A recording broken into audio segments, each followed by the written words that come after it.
Muy buenas tardes, compañeros y tutora del curso de diagnóstico psicológico. Mi nombre es Emanuel Domínguez y por medio de este video vamos a dar respuesta a la pregunta: ¿cómo se aborda la evaluación psicológica de los procesos afectivos, de personalidad, cognitivos, neuropsicosocial y, y neuropsicológicos? Desde el enfoque histórico-cultural. Antes de abordar la pregunta, hablemos un poco de quién es el representante de este modelo y cómo se originó. El representante principal es Lev Vygotsky, que en 1981 dijo que un test de evaluación psicológica que no se basa en lo histórico-cultural no puede hacer una valoración integral de la persona de la cual desea obtener información. Dice que no pasa a ser simplemente una cantidad o números estadísticos que, que, no, que, no, que no te permiten saber cuál es la realidad actual de la persona y cuál es su desarrollo actual y futuro, porque es una evaluación clasificadora que simplemente lo que te hace decir qué puede hacer y qué no puede hacer, y no conoce sus cualidades y tus potencialidades para desarrollar. Basada en el artículo Evaluación psicológica y modelos y técnicas y contexto sociocultural del doctor Guillermo Arias Beatón, él expone más o menos cómo surgió este modelo histórico-cultural. Él dice que en su país natal, Cuba, mientras él hacía prácticas de psicometría, se introdujo una bibliografía de la Unión Soviética en la cual se caracterizaba por una crítica que hacían a esto de las evaluaciones psicológicas, porque decían que siempre calificaban como bajo a los hijos de obreros y trabajadores de la burguesía. Pero él pensó algo diferente. Él simplemente vio o analizó que lo que estaban evaluando era la realidad histórica y cultural de esos niños, como es la discriminación social, la explotación, la carente educación en su familia, y, y si asociamos la parte intelectual con la parte histórico-cultural, siempre el resultado va a ser bajo, porque sus características históricas y culturales no lo van a permitir a ellos tener una calificación diferente, porque su capacidad de conocimiento, su capacidad intelectual siempre va a estar estancada por sus características históricas. Esto lo podemos ejemplificar mejor con el ejemplo que pone Casullo en 1991, citado por el doctor Guillermo Arias en su artículo, el cual dice que sin un contexto sociocultural no hay un sujeto psíquico,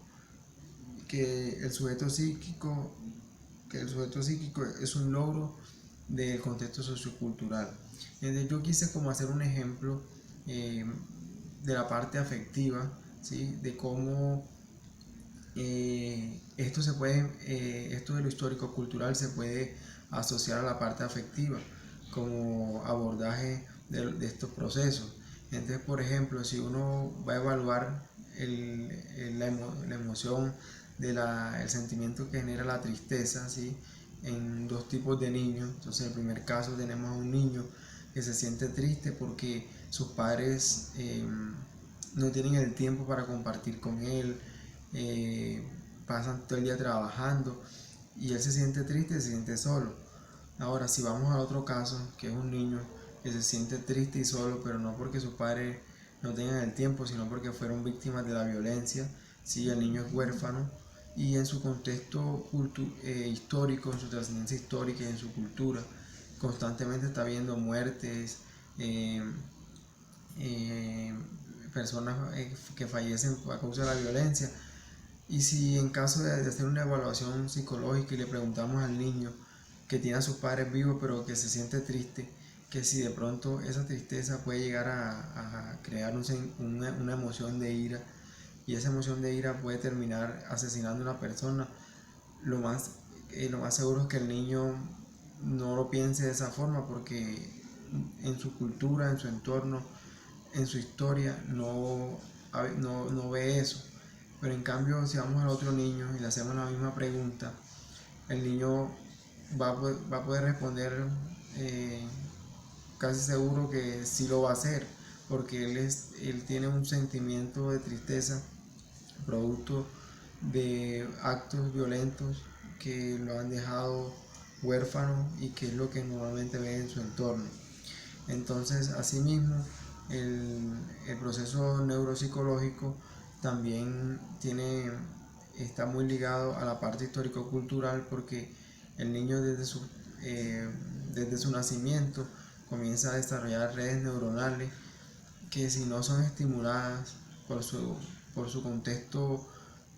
cultural más cercano, en este caso la familia,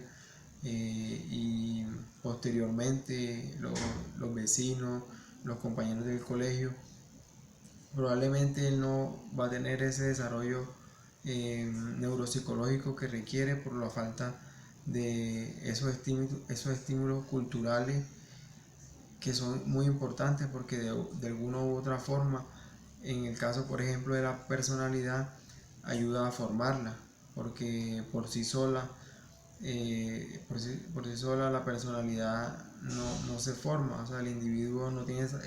individualmente esa capacidad, sino que él se moldea y va creando ciertos hábitos, costumbres, que va tomando de su historia, de lo que ve de sus padres, de lo que ve de sus hermanos,